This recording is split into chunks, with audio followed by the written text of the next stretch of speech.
Top fly cricket മലയാളത്തിൻ്റെ പുതിയൊരു വീഡിയോയിലേക്ക് സ്വാഗതം. അഫ്ഗാനിസ്ഥാനെതിരായ അവസാന T20യിൽ രോഹിത് ശർമ്മയുടെ മികവ് എടുത്തു പറയേണ്ടതാണ്. ക്യാപ്റ്റനായും ബാറ്റ്സ്മാനായും താരം ഗ്രൗണ്ട് അടക്കി വാഴുകയായിരുന്നു.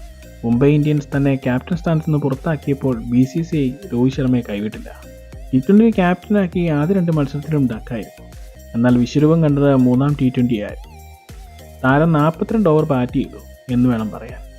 തകർപ്പൻ സെഞ്ചുറിയും മികച്ച ബാറ്റിങ്ങുമാണ് രോഹിത് ആരാധകർക്ക് കാണാൻ സാധിച്ചത്.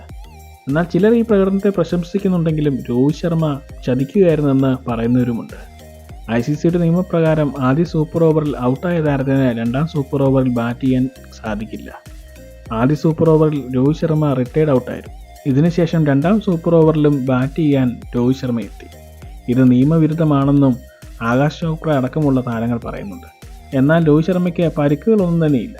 താരം റിട്ടയർഡ് ഔട്ടാകുകയായിരുന്നു. ഇതിന് കോച്ച് രാഹുൽ ദ്രാവിഡ് നൽകിയ വിശദീകരണം ഇങ്ങനെയാണ്: ഇത് നായകൻ്റെ അശ്വിൻ തലത്തിലുള്ള ചിന്താഗതി എന്നാണ്. അമ്പയറിൻ്റെ തീരുമാനവും രോഹിത് ശർമ്മയ്ക്ക് അനുകൂലമായിരുന്നു. വിമർശനങ്ങൾ പലതും വരും. ഇതിനെയെല്ലാം രോഹിത് ശർമ്മ ഒരുപാട് നേരിട്ടിട്ടുണ്ട്. അതുകൊണ്ട് താരത്തിൻ്റെ ഈ വെടിക്കെട്ട് ബാറ്റിങ് ആരും വില കുറച്ച് കാണരുത്. ഇത്തരം ക്രിക്കറ്റ് വാർത്തകൾക്കായി ഈ ചാനൽ സബ്സ്ക്രൈബ് ചെയ്യുക.